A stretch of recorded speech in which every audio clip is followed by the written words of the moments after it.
মিজানুর রহমান আজহারী সাহেব বলেছে যে আমাদের নবী সিগনেচার করতে জানতেন না। শুনেছেন? ওনার আক্ষরিক জ্ঞান ছিল না। 1 2 3 আলিফ বা তা লেখা থাকলে উনি পড়তেও পারতেন না, কিন্তু উনি মূর্খ থাকতেন না, মানে মূর্খ ছিলেন। বুঝতে পারছেন কথা আমার? মানে আমি আপনাকে বলছি উমুক ধুমুক আপনাকে গালি দিলাম না, বুঝতে পারছেন? বলছে নবী লিখতে জানতো না, পড়তে জানতো না, 1 2 3 লেখা থাকলে এটা জানতো না কি লেখা আছে। আলিফ বা তা সা জিম হা কুন তারে আলিফ বলে বা বলে তা বলে এটা নবী জানতো না। কিন্তু যদি সহিহ হাদিসে থাকে নবী জানতেন, তাহলে ওর বক্তব্যটা হাদিসের বিপক্ষে হবে কি হবে না? কথা বলতে হবে। আপনি খুলেন বুখারী শরীফ, হাদিস নাম্বার 2699। কত নাম্বার হাদিস? আমি হাদিসের নাম্বার দিই না, তো ওর জাহিলদের মান্যকারী ওর নাজেজ ভক্তদেরকে জানার জন্য বলছি, হাদিসটা পড়ো আর এইগুলো মৌলবীকে তালাক দিয়ে সঠিক পথে ফিরে চলে এসে। বুখারী শরীফ হাদিস নাম্বার 26। না হলে হাদিস যদি একটা আয়াত দেখাইতে পারে যে কুরআন পাক আল্লাহ বলছে ওসিলা হারাম, 5 লাখ টাকা তাকে পুরস্কার দেবে। 5 লাখ টাকা পুরস্কার। আর এটা আমার হাইসিয়াত অনুযায়ী কথা বলছি, আমি দিতে পারবো। অনেকে বলে বুঝতে পারবে 5 লাখ পাবে কোথায়? আছে আলহামদুলিল্লাহ। তাই একটা জোলা মুভি বেরিয়েছে, মানুষকে হাসার জন্য কি বলো যখন খুঁজে পাই না, তখন কোথায় কি করছে মানুষের সামনে উপস্থাপন করছে। মানে মানুষকে কি করে জোকারি করে হাসাবো, বক্তা তো আমি আসছি তো 2 ঘন্টা তো আমাকে কাটাতে হবে, তো অত তো আমার জ্ঞান নাই, আমার ভাঁড়ে তো অত তেল নাই, তো আমি কি করে সময়টুকু কাটাবো? তাই বলছেন কায়ামের বয়স হলো 150 বছর। কত বছর বলেছে? 150 বছর। কায়ামতের সকাল পর্যন্ত আমার চ্যালেঞ্জ থাকলো, আর পুরো দেওবন্দ মাদ্রাসার শিক্ষক নিয়ে আসুক, আমি একা থাকবো, আর পুরো দেওবন্দ আমি একা। কায়াম করাকে যদি হারাম প্রমাণ করতে পারে, সারা জীবন তার গোলামি করতে বসে থাকবে। গোটা দেওবন্দি পুরো দুনিয়ার ওয়াহাবি যদি একদিকে হয়ে যায়, আর হলে সুন্নাত ওয়াল জামাতে একটা আসর আদিব যদি একদিকে হয়, সে প্রমাণ করে দিবে নবীর সম্মানে দাঁড়ানো এটা নাজায়েজ বা হারাম না, এটা সাহাবায়ে কেরামের সুন্নাত ওয়াল জামাত। कि मोहम्मद से वफा तूने तो हम तेरे हैं, कि मोहम्मद से वफा तूने तो हम तेरे हैं, ये जहां चीज है क्या लौह कलम तेरे हैं, ये जहां चीज है क्या लौह कलम तेरे हैं। और मोहम्मद की मोहब्बत दीन हक की शर्त अव्वल है, मोहम्मद की मोहब्बत दीन हक की शर्त अव्वल है, गर हो इसी में खामी तो सब कुछ नामुकम्मल है, गर हो इसी में खामी तो सब कुछ नामुकम्मल है। और तेरे गुलामों का नक्शे कदम है राह खुदा, तेरे गुलामों का नक्शे कदम है राह खुदा, वो क्या बहक सके जो ये चिराग लेके चले, वो क्या बहक सके जो ये चिराग लेके चले। और नबी से जो हो बेगाना उसे दिल से जुदा कर दे, नबी से जो हो बेगाना उसे दिल से जुदा कर दे। पेदर मादर बिरादर मालो जा सब कुछ नबी पर फिदा कर दे, पेदर मादर बिरादर मालो जा सब कुछ नबी पर फिदा कर दे। उपस्थित सम्मानित उलमाए किराम, हाजिरिन मजलिस, ইসলাম দরদি ভাই ও বাবুজিরা, পর্দার আড়ালের মা ও বোনেরা, সকলকে আমার আন্তরিক সালাম ও শুভেচ্ছা। সমস্ত তারিফ ও প্রশংসা মহান রব্বুল আলামিন ওয়াহদাহু লা শারীকের জন্য, যে আল্লাহ তাবারাক ওয়া তাআলা আজকের এই পবিত্র রাত্রিতে অনেক দূর দরাজ থেকে বিভিন্ন স্থান থেকে আমাদেরকে তৌফিক দান করে নিজের ইনায়েতে এই পবিত্র স্থানে একত্রিত করেছেন এবং তার অগণিত মাখলুকাতের মধ্যে আমাদেরকে সর্বশ্রেষ্ঠ মাখলুক অর্থাৎ আশরাফুল মাখলুকাত বানিয়েছেন। সে রব্বুল আলামিনের অগণিতবার অসংখ্যবার শুকরিয়া আদায় করি যে রব্বুল আলামিন তার 1,24,000 নবী রাসূলগণের মধ্যে সর্বশ্রেষ্ঠ নবী ইমামুল আম্বিয়া সাল্লাল্লাহু তাআলা আলাইহি ওয়া আলিহি ওয়াসাল্লামের আমাদেরকে উম্মত বানিয়েছেন। তাই সকলে মিলে আল্লাহ পাকের শুকরিয়া আদায় করি, বলুন আলহামদুলিল্লাহি রাব্বিল আলামিন। আল্লাহ পাকের হামদ ও সানার পর শুকরিয়া আদায় করার পর রাসূলে মুআজ্জম নূরে মুজাসসাম সরওয়ারে দো আলম सय्याह इला मकान नाज़िश कौनो मकान रहमतुल लिल आलमीन शफीउल मुज़नबीन आनिसिल गारिबीन राहते आशिकीन मुरादुल मुमिनीन মক্কার সরদার মদিনার তাজদা মা আমিনার লাল আব্দুল্লাহর নয়নতারা শাফাতের কান্ডারি রহমতের ভান্ডারি কাল কিয়ামতের কঠিন দিনে আমার আপনার মতো পাপী তাপী গুনহগার উম্মতদের উদ্ধারকারী তাহা ওয়া ইয়াসিন সিরাজাম মুনির বশীর ও নযীর কাসিমে নি'মত দাফিউল বালা দাফিয়ে হর বালা ও আবা ইমামুল আম্বিয়া আহমদে মুস্তাফা জনাবে মুহাম্মদুর রাসূলুল্লাহ সাল্লাল্লাহু তাআলা আলাইহি ওয়া আলিহি ওয়াসাল্লামের প্রতি অগণিতবার দরুদ ও সালাম বর্ষিত হোক, গর্বিত হোক। সকলে পড়ুন আল্লাহুম্মা সাল্লাম। আমি পবিত্র কারিমা হইতে একটি মারুফ ও মাশহুর আয়াতে কারিমা তেলাওয়াত করেছি। সময় খুব অল্প, আপনাদের সম্মুখে কয়েকটি কথা ইনশাআল্লাহ আলোচনা করব। পবিত্র কোরআন পাক আল্লাহ পাক বলছেন সেই কিতাবের মধ্যে ইহদিনাস সিরাতাল মুস্তাকিম। আল্লাহ পাক আমাদেরকে তার দরবারে ভিক্ষে চাওয়ার, দোয়া চাওয়ার সলিকা, তরিকা, নিয়ম শিখাচ্ছেন যে তোমরা আমার দরবারে এইভাবে দোয়া করো, ইহদিনাস সিরাতাল মুস্তাকিম। আল্লাহ আমাদেরকে সঠিক পথে চালাও। সুবহানাল্লাহ। কোন পথে চালাও? সঠিক পথে চালাও। এই অনুবাদ ইমামে আহলে সুন্নাত সরকারে আলা হযরত মুজাদ্দিদে আজম ইমাম আহমদ রাজা খাঁ ফাজিলে বরেলভী রাহমাতুল্লাহ আলাইহি করেছেন। কি করেছেন? ইয়া আল্লাহ আমাদেরকে সঠিক পথে চালাও। আর আশরাফ আলী থানভী নামক একজন মূর্খ ব্যক্তি অনুবাদ করেছে যে আল্লাহ আমাদেরকে সঠিক পথ দেখাও। দেখাও কার মানা করেছে সে নিজে জানে। তো মানা একটি শব্দ কোরআন পাকের আয়াতে কারোর কোনো মতভেদ নাই। ইহদিনাস সিরাতাল মুস্তাকিম পাকিস্তানের কোরআনেও পাবেন, আরবের কোরআনেও পাবেন, আজামের কোরআনেও পাবেন, ফারাসের কোরআনেও পাবেন, তুর্কমেনিস্তানের কোরআনেও পাবেন। আপনি যেখানে চলে যান ইহদিনাস সিরাতাল মুস্তাকিম যেমন আমাদের ভারতের কোরআন পাকে আছে তেমন সারা বিশ্বের কোরআন পাকে আছে। আরবিকে কোনো মতভেদ নাই। আরবিকে কেউ আজ পর্যন্ত চেঞ্জ করতে পারেনি, কিয়ামত পর্যন্ত পারবে না। কারণ আল্লাহ বলছেন মাহবুব তাওরীত তো আমি নাজিল করেছিলাম, জবুর তো আমি নাজিল করেছিলাম, ইনজিল তো আমি নাজিল করেছিলাম। যত আসমানি কিতাব সমস্ত কিতাবকে নাজিল করনে ওয়ালা আমি রব্বুল আলামিন। কিন্তু কোন কিতাবের হিফাজতের জিম্মা, রক্ষাকারী আমি আল্লাহ হই নাই। তাই জবুরকে চেঞ্জ করে দেওয়া হলো, ইনজিলকে বদলে দেওয়া হলো, তাওরীতকে মিটিয়ে দেওয়া হলো। কিন্তু মাহবুব আমি তোমাকে এত ভালোবাসি, তুমি আমার এত প্রিয় হাবিব যে আমি যখন তোমাকে সর্বশ্রেষ্ঠ কিতাব, যত আকাশী কিতাব এসেছে তাদের মধ্যে সর্বশ্রেষ্ঠ কিতাব যেই কোরআন আমি তোমার প্রতি অবতরণ করতেছি, এই কোরআনের হিফাজতের জিম্মা আমি আল্লাহ নিয়ে নিলাম। কিয়ামত পর্যন্ত দুনিয়াকে চেঞ্জ করা সম্ভব হবে, কিন্তু আমার দেওয়া কোরআন কেউ চেঞ্জ করতে পারে না। জোরে বল সুবহানাল্লাহ।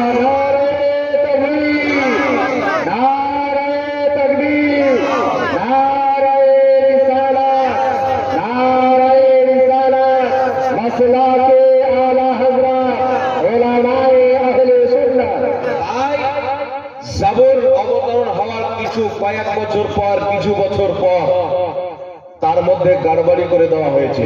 ইনজিলের মধ্যে গড়বড়ি করে দেওয়া হয়েছে, তাওরাতের মধ্যে গড়বড়ি করে দেওয়া হয়েছে। তাদের পড়নেওয়ালারা, তাদের মাননেওয়ালারা তার মধ্যে কিছু ভরে দিয়েছে, কিছু বের করে দিয়েছে। কিন্তু আল্লাহ পাকের কিতাব কোরআন 1450 বছর পূর্বে যেই রকম মক্কার মাটিতে, মদিনার মাটিতে মা আমিনার লালের প্রতি অবতরণ হয়েছিল, সেই আল্লাহর কোরআন আজকে পর্যন্ত সেই রকমই আছে এবং কিয়ামতের সকাল পর্যন্ত আল্লাহর কালাম সেই রকমই থাকবে। কেউ না কোনো জামার চেঞ্জ করতে পারে, না কোনো হরফ চেঞ্জ করতে পারে। জোরে বলুন সুবহানাল্লাহ। কারণ হেফাজতের জিম্মা কে নিয়েছে? আমার আল্লাহ নিয়েছে। তো এই কোরআন পাক যেই কোরআন পাককে কেউ মিটাইতে পারে না, যেই কোরআন পাককে কেউ পরিবর্তন করতে পারে না, তখন ইহুদি নাসারা কি করলো? নিজের মৌলবীকে ঘুষ দিয়ে, টাকা দিয়ে কিনে অনুবাদে চেঞ্জ করে দিল। কি করলো? তার জামাতে চেঞ্জ করে দিল, অনুবাদে চেঞ্জ করে দিল। তাই একটি সিম্পল উদাহরণ আপনাদের সম্মুখে দিচ্ছি, বাড়িতে গিয়ে আপনারা কোরআন খুলে দেখবেন, বা যারা কোরআন পড়েন এবং যারা 5 ওয়াক্তের নামাজ পড়েন তারাও এই সূরাটি জানেন, এই আয়াতটি জানেন। যে আয়াতটি হলো আল্লাহ পাক বলছেন ওয়া জাদাকা দাল্লান ফাহাদা। শুনেছেন আপনারা? ওয়া জাদাকা দাল্লান ফাহাদা। যখন ইমাম আহলে সুন্নাত মুজাদ্দিদে আযম আলা হযরত যখন এই আয়াতের অনুবাদ করছেন, তিনি লিখছেন মাহবুব তোমাকে সিও মোহাব্বতে আত্মহারা পেয়েছি, তো আমি নিজের দিকে রাস্তা দিয়ে দিয়েছি। জোরে বলেন সুবহানাল্লাহ। আলা হযরত তরজমা করছে সিও মোহাব্বতে আত্মহারা, কোন শব্দের অর্থ। আর যখন দেওবন্দের তরজমা গেল, ওয়াহাবির হাতে যখন কোরআন গেল, তো তরজমা করছে ওয়া জাদাকা দাল্লান ফাহাদা। মাহবুব তোমাকে গুমরা পেলাম, পথভ্রষ্ট পেলাম, তো আমি আল্লাহ তোমাকে হেদায়েত দিলাম। জোরে বলেন নাউযুবিল্লাহ। তো যাদের নবী পথভ্রষ্ট, যাদের রাসূল পথভ্রষ্ট ছিল, আপনারা চিন্তা করেন তারা কত বড় পথভ্রষ্ট হতে পারে, তাদের ঈমান কোথায় যেতে পারে। কিন্তু একটি কথা আপনাকে মানতে হবে, যে কথাটি পৃথিবীর আলিম উলামা, জামে আজহার মিশর বিশ্বের সবচেয়ে বড় ইউনিভার্সিটি, সেই ইউনিভার্সিটির ইমামগণ, শিক্ষকগণ, মুহাদ্দিসিনগণের নিকটে যখন আলা হযরতের করা তরজমায়ে কানজুল ঈমানকে পেশ করা হলো, তিনারা সেই কিতাবকে পড়ার পরে বলেছিল যদি কোরআন পাককে আল্লাহ উর্দু ভাষাতে অবতরণ করত, আল্লাহর কসম, তো কোরআন পাক তরজমায়ে কোরআন কানজুল ঈমানের উপর অবতরণ হতে বলেছিল। কারণ ইমামে আহলে সুন্নাত এসে কোরআন পাকের লাজ রেখেছেন, আল্লাহ পাকের হুরমতের লাজ রেখেছেন, রাসূলুল্লাহর রিসালাতের লাজ রেখেছেন। কারণ যখন দেওবন্দিরা আকীদা দিচ্ছিল আল্লাহ মিথ্যা বলতে পারে, তার জবাব দিয়েছেন বেরেলির আলা হযরত। যখন ওয়াহাবিরা বলতেছিল নবীর সম্মান বড় ভাইয়ের মতো করতে হবে, তার জবাব দিয়েছেন আলা হযরত। যখন কোরআন পাকের মানা পরিবর্তন করা হচ্ছিল, কানজুল ঈমান লিখে তাদের মুখ উন্মোচন করেছেন বেরেলির সরকার। যখন চতুর সাইড থেকে আমার নবীর ইজ্জতে হামলা, আল্লাহর সম্মানে হামলা হচ্ছিল, আল্লাহকে মিথ্যাবাদী বলা হচ্ছিল, নবীর জ্ঞানকে পাগল ছাগলের সঙ্গে তুলনা দেওয়া হচ্ছিল, এমনি সমাজে ইমাম আহলে সুন্নাত আলা হযরত আজিমুল বরকত ইমাম আহমদ রাজা খান ফাজিলে বেরেলভী রাহমাতুল্লাহ আলাইহি একটা না দুটা না 1000-এর চাইতে বেশি কিতাব লিখে বিশ্বের মুসলমানের ঈমানের হিফাজত করেছে, কোরআনের আজমাতের হিফাজত করেছে।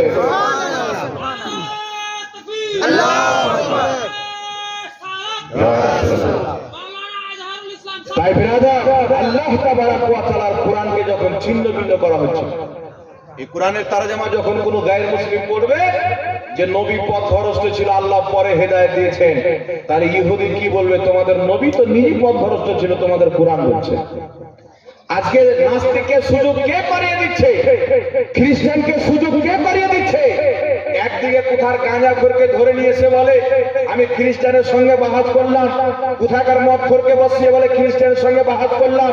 আর একদিকে তাদের তরজমায়ে কোরআন যখন পড়া হয়, তাদের লিখনি কিতাব যখন পড়া হয়, সেই কিতাবগুলি পড়ে ইহুদিরা সুযোগ পেয়ে যায়, নাস্তিকরা সুযোগ পেয়ে যায়। কিন্তু এই জমিনের মাটিতে আজ থেকে প্রায় 150 বছর থেকে নিয়ে আজকে পর্যন্ত কোনো উপমা পাওয়া যায় না, কোনো মিসাল পাওয়া যায় না যে খিদমত এবং যে কাজ কোরআনের উপরে, হাদিসের উপরে, ফিকহের উপরে ইমাম আহলে সুন্নাত করেছেন, এই কাজ কেউ করেনি। কারণ কোরআন ইংরেজদের হাতে বিক্রি হয়ে গেছিল। আহলে হাদিস ইংরেজদের তৈরি করা জামাত, এরা যখন ইংরেজদের দালালি করে নবীর মান সম্মানে আঘাত করেছিল, এমনি সমাজে বেরেলির আলা হযরত অস্ত্র দিয়ে না, কলম চালিয়ে 1000 চাইতে বেশি কিতাব বিশ্বকে উপহার দিয়ে প্রমাণ করে দিয়েছেন পৃথিবীতে কেউ যদি আশিকে রাসূল থাকে, মাহফিজে নামুসে রিসালাত থাকে, তিনার নাম হচ্ছে আহমদ রাজা।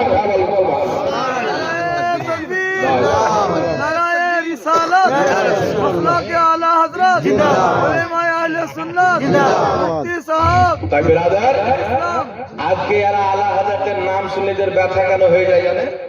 এদের ব্যথা এই জন্য হয়, দেওবন্দীদের বাপের নাম হচ্ছে আশরাফ আলী থানভী, তাদের বাপের নাম হচ্ছে কাসিম নানতাবী, তাদের রুহানি বাবার নাম হচ্ছে ইসমাইল দেহেলভি। এরা যখন লিখতেছিল নবীর সম্মান বড় ভাইয়ের মতো করতে হবে, কিতাব আজকে পর্যন্ত আমার গাড়িতে রাখা আছে। আমি সব সময় গাড়িতে কিতাব নিয়ে ঘুরি, কারণ যেখানে কোথাও যদি আর আক্রমণ করতে আসি স্টেজে বা ডাবস পাশে, সেখানে যেন ক্লিয়ার করতে পারি, তাই কিছু কিতাব আমি নিজের গাড়িতে করে নিয়ে ঘুরি। নবীর সম্মান বড় ভাইয়ের মতো করতে হবে। দোনো জাহানের সমস্ত জিনিস আল্লাহর চাহাতে হয়, নবীর চাহাতে কিছুই হয় না। নবীর চাহাতে কিছুই হয় না। আল্লাহর চাহাতে সব হয়, আমরা মানি কি মানি না? কিন্তু নবীর চাহাতে কিছু হয় না, এই কথা আমরা মানতে পারি না। কারণ নবী চেয়েছেন, আল্লাহ চাঁদ দুই টুকরা করেছেন। নবী চেয়েছেন, আল্লাহ সূর্যকে ফিরিয়েছেন। আর কিয়ামতের ময়দানে বুখারী হাদিস সাক্ষী, প্রত্যেক নবী বলবে ইযহাবু ইলা গায়রি, অন্য নবীর নিকটে যাও। কিন্তু আমার আপনার নবী বলবেন আনা লাহা, আমার নিকটে এসো। মুস্তাফা সাজদাতে যাবে, কিয়ামতের ময়দানে আদম তাকিয়ে আছেন, আল্লাহকে রাজি করব। ইব্রাহিম তাকিয়ে আছেন, আল্লাহকে রাজি করব। মুসা তাকিয়ে আছেন, আল্লাহকে রাজি করব। হযরত ইব্রাহিম তাকিয়ে আছেন, আল্লাহকে রাজি করব। ইউসুফ আলাইহিস সালাম তাকিয়ে আছেন, আল্লাহকে রাজি করব। ইয়াকুব আলাইহিস সালাম তাকিয়ে আছেন, আল্লাহকে রাজি করব। কমবেশ 1,24,000 নবী রাসূলগণ সবাই চেয়ে আছেন আল্লাহকে কিভাবে রাজি করব। কিন্তু রব্বুল আলামিন মাত্র একজন ব্যক্তি মুহাম্মদ রাসূলুল্লাহর দিকে তাকিয়ে আছে, আমার মাহবুব কিসে খুশি হবে, আমার মাহবুব কিসে রাজি হবে। মুস্তাফা সাজদাতে আল্লাহ বলছেন মুহাম্মদ মাথা তুলো, তুমি যা চাইবে আমি আল্লাহ তোমাকে তাই দেব। বলে সুবহানাল্লাহ। সুবহানাল্লাহ। সরকার ইমাম আহলে সুন্নাত বলছেন যে খোদা কি রাজা চাহতে হে দো আলম, খোদা চাহতা হে রাজায়ে মুহাম্মদ। সুবহানাল্লাহ। সমগ্র জগৎ চাইবে। আল্লাহু আকবার। নারে তাকবীর, নারে রিসালাত, মসলক আলা হযরত জিন্দাবাদ, হযরত আল্লামা মাওলানা মুফতি জাহাঙ্গীর আলম। সমগ্র জগৎ চাইবে আমি আল্লাহকে রাজি করব, আল্লাহকে রাজি করব। কিন্তু কিয়ামতের কঠিন দিনে আল্লাহ চাচ্ছেন আমি আমার মাহবুব মুস্তাফাকে রাজি করব। সুবহানাল্লাহ। ওই মুস্তাফার শান গাঁজা খানাওয়ালা বুঝবে, যারা মাদ্রাসার ছেলেকে শিক্ষা দেয় নবী লিখতে জানতো না, পড়তে জানতো না, ওর বাচ্চা মৌলবি হয়ে নবীর শান বুঝতে পারবে? পারবে? বুখারী নবীর ভালোবাসা বাদ দিয়ে যদি পড়ে তো জ্বর আসবে, কিন্তু বুখারী পড়া আসবে। কিন্তু আমাদের মাদ্রাসায় যখন বাচ্চা ভর্তি হয়, সর্বপ্রথম ওই বাচ্চার মুখ দিয়ে যে কালামটা বের হয়, সবসে আলা ওয়ালা हमारा नबी, सबसे बाला वाला हमारा नबी, अपने मौला का प्यारा हमारा नबी, दोनों आलम का दूल्हा हमारा नबी। कौन देता है देने को मुझ चाहिए, देने वाला है सच्चा हमारा। বাচ্চা যখন নবীর মর্যাদাকে পড়বে, মান সম্মানকে যখন বাচ্চাকে শিখাবেন, নবীর মহব্বত শিখাবেন, ওই বাচ্চা বড় হয়ে নবীর জন্য জীবন পর্যন্ত দিয়ে দিবে, লড়াই পর্যন্ত করবে। তাই আমাদের মাদ্রাসায় পড়নেওয়ালা কোনোদিন শুনতে পাবেন না নবী এটা জানতেন না, এটা জানতেন না, এটা জানতেন না। যারা সুন্নি মাদ্রাসায় পড়ে, মাসলাকে আলা হযরতে অনুসারী নজর জবানে জবান মিলিয়ে বলে সরে अर्श पर है तेरी गुजर, दिले फर्श पर है तेरी नजर, मलकूत मुल्क में कोई शय नहीं है जो तुझसे आया। सुभानअल्लाह। रसूले पाक যখন আরশে চলতেন, উনার দৃষ্টি জমিনের প্রত্যেক মানুষের প্রতি থাকে। যারা বলেন সুবহানাল্লাহ। উনি জমিনে থাকেন, উনার দৃষ্টি সাত আকাশের উপর পর্যন্ত থাকে। এটা বুখারীর হাদিস, ইন্নী ওয়াল্লাহু লা আনজুরু ইলা হাউজিল আরব। নবী বলেন আরবের মাটিতে আমি দাঁড়িয়ে আছি, কিন্তু নিশ্চয় আল্লাহর কসম সাত আকাশের উপরে জান্নাতের হাউজে কাউসারকে আমি দেখতে পাই। যারা বলেন সুবহানাল্লাহ। সেই নবী পাক সাল্লাল্লাহু আলাইহি সাল্লামের মর্যাদা কোথায় শিখতে হবে? নবীর সম্মান যদি বুঝতে হয়, মাসলাকে আলা হযরতকে বুঝতে হবে। নবীর মর্যাদা যদি জানতে চান, সুন্নি মাদ্রাসায় ভর্তি হবে। কারণ এই জমিনের মাটিতে আজকে পর্যন্ত যদি কেউ উমর ফারুকে সচ্চা পাক্কা वफादार হয়ে মুস্তাফা জানের রহমতের মান সম্মানের কথা বলে, তাদের কি বলা হয়? সুন্নি মুসলমান। বলেন সুবহানাল্লাহ। সুবহানাল্লাহ। আর এখন তো সুন্নি মুসলমান নবীর নাম চুমুন দিলে তোদের গায়ে আগুন লেগে যায়, নবীকে দাঁড়িয়ে সালাম দিলে আগুন লেগে যায়। একটা জোলা মুভি বেরিয়েছে, মানুষকে হাসার জন্য কি বলো যখন খুঁজে পাই না তখন কোথায় কি করছে মানুষের সামনে উপস্থাপন করছে। মানে মানুষকে কি করে জোগাড়ি করে হাসাবো, বক্তা তো আমি আসি তো 2 ঘন্টা তো আমাকে কাটাতে হবে, তো অত তো আমার জ্ঞান নাই, আমার ভাঁড়ে তো অত তেল নাই, তো আমি কি করে সময়টুকু কাটাবো। তাই বলছেন কায়ামের বয়স হলো 150 বছর। কত বছর বলেছে? 150 বছর। কায়ামতের সকাল পর্যন্ত আমার চ্যালেঞ্জ থাকলো, আর পুরো দেওবন্দ মাদ্রাসার শিক্ষক নিয়ে আসুক, আমি একা থাকবো, আর পুরো দেওবন্দ আমি একা।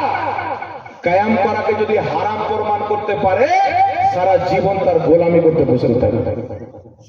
গোটা দেওবন্দি পুরো দুনিয়ার ওয়াহাবি যদি একদিকে হয়ে যায় আর আহলে সুন্নাত ওয়াল জামাতে একটা আসর আদিব যদি একদিকে হয়, সে প্রমাণ করে দিবে নবীর সম্মানে দাঁড়ানো এটা নাজায়েজ বা হারাম না, এটা সাহাবায়ে কেরামের সুন্নাত ওয়াল জামাত। সুবহানাল্লাহ। কিয়ামের বয়স হলো 150 বছর। তাই আমি বলি ভাই, যে ওয়াহাবি অতক্ষণ পর্যন্ত ওয়াহাবি হবে না যতক্ষণ পর্যন্ত মিথ্যা না বলে। তারা যদি মিথ্যা না বলে আপন বাপের হালাল জাদা হয় না। যখন দেখলেন কোন ওয়াহাবি মিথ্যা বলছে তখন বুঝে নেবেন যে হালাল জাদা আছে, আর যদি সত্য কথা বলে তো মনে করে নেবেন যে এই ওয়াহাবি নাই, কারণ ওয়াহাবি কোনোদিন সত্য কথা বলে না। আমাদের ভারতের সবচাইতে বড় মুহাদ্দিস যিনিকে রাসূলে পাক খবে তাশরীফ নিয়ে এসে পাঠিয়েছিলেন ভারতের মাটিতে, শেখ আব্দুল হক মুহাদ্দিস দেহলভী রাহমাতুল্লাহ আলাইহি নিজের কিতাব আখবারুল আখিয়ার কত বছর পূর্বে লিখেছেন? কমবেশ 450 বা 450 বছর পূর্বে। কত বছর? 450 বা 450 বছর পূর্বে শেখ আব্দুল হক মুহাদ্দিস দেহলভী রাহমাতুল্লাহ আলাইহি আখবারুল আখিয়ার কিতাবের মধ্যে তিনি তার দোয়া উল্লেখ করে বলছেন, আল্লাহ আমি নামাজ পড়ি, রোজা রাখি, হজ করি, যাকাত দিই, সমস্ত নেক আমল করি, কিন্তু আমি আমার কোন আমলের ওসিলা দিয়ে তোমার কাছে দোয়া করব? কোন আমল তো এমন দেখতে পাচ্ছি না, কারণ আমার প্রত্যেক আমলে ভোট হতে পারে, প্রত্যেক আমলে কোনো ঘাটতি থাকতে পারে, কিন্তু ইয়া রাব্বুল আলামিন আমাকে পাক্কা ভরসা আছে যে আমার একটি আমল যেটি তোমার জাত পাকের দয়াতে আমি করে থাকি, মিলাদুন নবীর মাহফিলে দাঁড়িয়ে ইয়া নবী সালাম আলাইকা পাঠ করি, আমার নবীকে সালাম দিই, আমাকে পাক্কা ইয়াকিন আছে যেই ব্যক্তি ইয়া নবী সালাম আলাইকা নবীর সম্মানে দাঁড়িয়ে নবীকে সালাম দিবে, সে তাকে তোমার কাছে যা চাইবে তুমি তাকে তাই দান করবে। বলছেন সুবহানাল্লাহ। কেউ জামানার মুহাদ্দিস বলছে, আর এ জাহিল কি বলছে? শেখ আব্দুল হক মুহাদ্দিস দেহলভী রাহমাতুল্লাহ আলাইহি যাকে ফারাজি ওয়াহাবিও মানে, যাকে দেওবন্দিও মানে, আমরা সুন্নিরাও মানে, আর আমরা হচ্ছে মাননেওয়ালা লোক, মানার মতন মানি। আর ওরা মুখে বলে মানি, ওরা বলে আল্লাহকে মানি, আকীদা বলছে আল্লাহ মিথ্যা বলতে পারে। আল্লাহকে মানা হলো? জোরে বলেন মানা হলো? তো শেখ আব্দুল হক মুহাদ্দিস দেহলভী যিনি কম বেশি 1.5 লক্ষ হাদিসের হাফিজ, কত লক্ষ? 1.25 লক্ষ বা 1.5 লক্ষ হাদিসের হাফিজ, এইরকম মুহাদ্দিস, মুহাদ্দিস আলাল ইতলাক কিনাকে বলা হয়েছে। যখন কেউ শুধু মুহাদ্দিস শব্দ উচ্চারণ করবে, শেখ আব্দুল হক মুহাদ্দিস দেহলভীকে বুঝাবে যাকে সবাই মানে, তিনি মিলাদুন নবীকে আর কিয়াম করাকে তিনি বলছেন এত সওয়াবের কাজ, এই আমলে কোনো খোট থাকতে পারে না, এই আমলে কোনো ত্রুটি থাকতে পারে না, এই আমলে কোনো কমতি থাকতে পারে না, কারণ কিয়াম নবীর সম্মানে ওই ব্যক্তি দাঁড়াবে যার ঈমান পরিষ্কার থাকবে, আকীদা পরিষ্কার থাকবে, মুহাব্বত পরিষ্কার থাকবে, যার আকীদায় ভেজাল থাকবে সে কোনোদিন কিয়াম করবে না।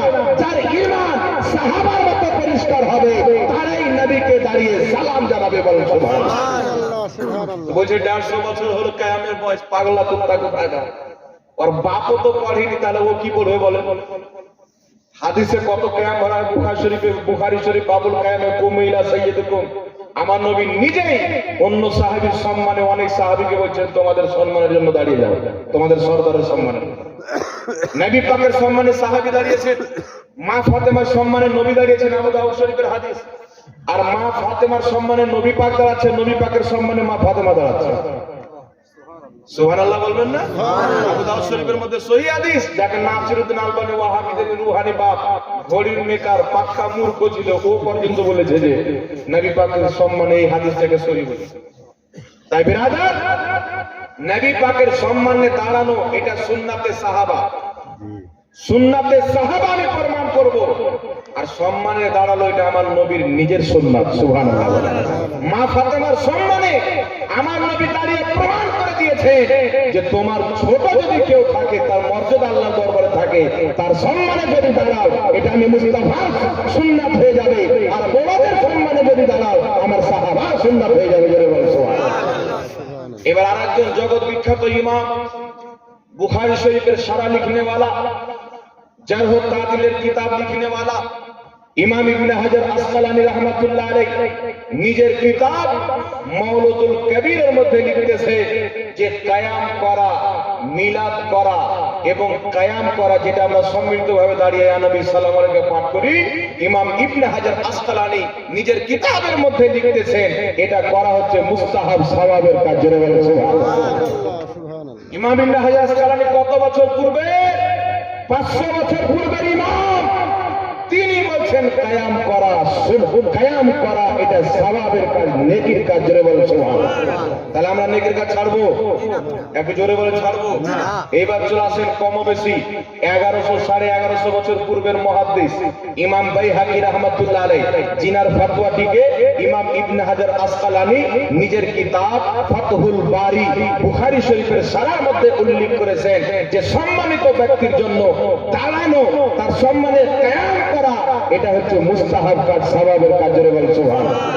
তো 450 বছর পূর্বের মাসলা কিয়াম করা যায়, 550 বছর পূর্বের মাসলা কিয়াম করা যায়, 1100 বছর পূর্বের মাসলা কিয়াম করা যায়, নবী মুস্তাফার মাসলা কিয়াম করা যায়। তো বুঝা গেল যারা কিয়াম করে 500 বছর পূর্বের আকীদাওয়ালা, 1000 বছর পূর্বের আকীদাওয়ালা, 1400 বছর পূর্বের আকীদাওয়ালা, আর যারা কিয়ামকে হারাম বলে এরা কালকে জন্ম নিয়েছে, যাদের জন্মদাতার নাম হলো আমেরিকা এবং ইসরায়েল। বুঝতে পারছেন কথা? যাদের জন্মদাতার নাম হলো আমেরিকা এবং ইসরায়েল, এরা কিয়াম খুঁজে পায় না, কিন্তু বড় বড় ইমাম বলছেন কিয়াম করা মুস্তাহাব। আমি পুরো দুনিয়ার দেওবন্দীকে চ্যালেঞ্জ করতেছি, যেই বলেছে যে কিয়ামের বয়স হলো 150 বছর এবং কিয়াম করা হারাম, আমি নাম নিতে ইচ্ছা করি না, কারণ এই নোংরাদের নাম লওয়া পর্যন্ত আমার মনে হয় ঠিক হবে না।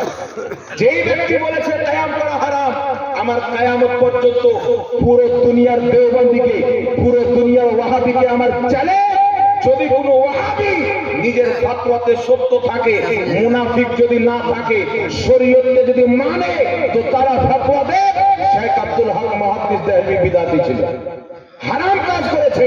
ইমাম ইবনে হাজার আসকালানী হারাম কাজ করেছে। তারা যদি এই ফতোয়া দিতে পারে, মনে করবো তারা বাপের বাড়ি, কিন্তু কিয়ামত পর্যন্ত পারবে না। জানে যে ইনাদেরকে যদি বিদআতি বলে আমাদের ঈমানও খাল্লাস হয়ে যাবে। তাই যুগের ইমামের ফতোয়া মানবেন না জাহিলের ফতোয়া মানবেন, কথা বলতে হবে। যে ইমামরা হাদিস এনে দিয়েছে, যে ইমামরা কিতাব নিয়ে ইসলাম প্রচার করে দিয়েছে, যে ইমামরা আল্লাহর নবীর ইলমকে আমাদের পর্যন্ত পৌঁছে দিয়েছে, যে ইমামরা রাসূলুল্লাহর হাদিসকে আমাদের পর্যন্ত পৌঁছাচ্ছে, সেই ইমামদের ফতোয়াকে মানতে হবে। আজকের জাহিলদের ফতোয়া মানতে হবে না। যুগ যুগের জাহিল বের হবে, যারা মূর্খের মতন ফতোয়া দিয়ে মানুষের ঈমানকে নষ্ট করবে আর বলছে বাহাস করতে চাই, বাহাস করতে চাই। বেটা যদি মায়ের দুধ পান করে থাকো, আমার চ্যালেঞ্জ অ্যাকসেপ্ট করো। আর শেখ আব্দুল হক মুহাদ্দিস দেহলভী, ইমাম ইবনে হাজার আসকালানী, যিনারা মিলাদের কিয়ামকে মুস্তাহাব করেছে, যদি ক্ষমতা থাকে তিনাদের উপরে হারামকারীর ফতোয়া লাগিয়ে দেবে। একটু জোরে বলতে হবে। আচ্ছা বলেন তো, এখানে ওলামায়ে কেরাম আছেন, আপনারা সাধারণ লোক আছেন, আমাদের জন্য 5 ওয়াক্তের নামাজ আর আপনাদের জন্য কয় 10 ওয়াক্তের? আমাদের জন্য 30টা রোজা, আপনাদের জন্য কটা? 36টা। কথা বলে, আপনার জন্য যা শরীয়ত আমাদের জন্য তা শরীয়ত, ঠিক না বেঠিক? আপনার জন্য যেমন রোজা ফরজ, আমার জন্য ফরজ। আপনাদের জন্য যেমন নামাজ ফরজ, আমাদের উলামায়ে কেরামের জন্য ফরজ, ঠিক না বেঠিক? বিয়ের হুকুম আপনাদের যারা আমাদেরও তাই। আপনারা যদি স্ত্রীকে 3 বার দিয়ে দেন তো হয়ে যাবে, আমরা দিলে হবে না তালাক? আপনাদের জন্য যা শরীয়ত আমাদের জন্য তাই শরীয়ত। কিন্তু দেওবন্দি হলো ক্রিকেটটি জানেন, রং চেঞ্জ করনে वाला। আর বাপ যখন ক্যাম্প করবে তখন তো ওনার ব্যক্তিগত ব্যাপার ছিল। তো ব্যক্তিগত ব্যাপারে কেউ যদি হারাম করে তো হারাম ফতোয়া লাগবে না? তো কেউ যদি সমাজের নিজের স্ত্রীকে তালাক দিয়ে দেয় তাহলে বলবো আর স্ত্রীকে তালাক দিয়ে দেয়, তোর বাপের কি হলো? সমাজে নিয়ে করে খেতে নিষেধ কেন করছো? ঠিক না ঠিক? কথা বলতে হবে।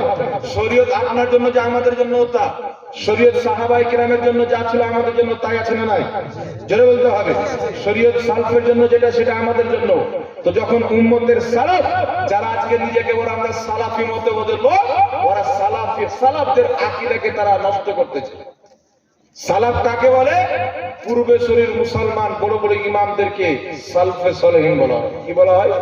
সালাফ বলা হয়। আজকে যারা ওয়াহাবি আহলে হাদিস মতবাদে তারা বলে আমরা সালাফি, সালাফদের আকীদাকে মানি। কিন্তু আল্লাহর কসম খেয়ে বলি, যেটা সালাফদের ইসলাম ছিল সেটাকে তারা নোংরা করতেছে, মিটাতেছে, নতুন ইসলাম চালু করতেছে। যেই ইসলামটা আমেরিকা চাই, ইসরায়েল চাই, আমেরিকা ইসরায়েলের হয়ে তারা তাদের পছন্দের ইসলামকে প্রচার করে। কিন্তু একমাত্র সুন্নি জামাত যেটা বাপ-দাদার ইসলাম চালায় না, প্রচার করে না, সুন্নি জামাতের আলিমরা সালাফের ইসলামের প্রচার করে, মুহাম্মদ রাসূলুল্লাহ ইসলামের প্রচার করে। সুবহানাল্লাহ, জোরে বলতে হবে সুবহানাল্লাহ।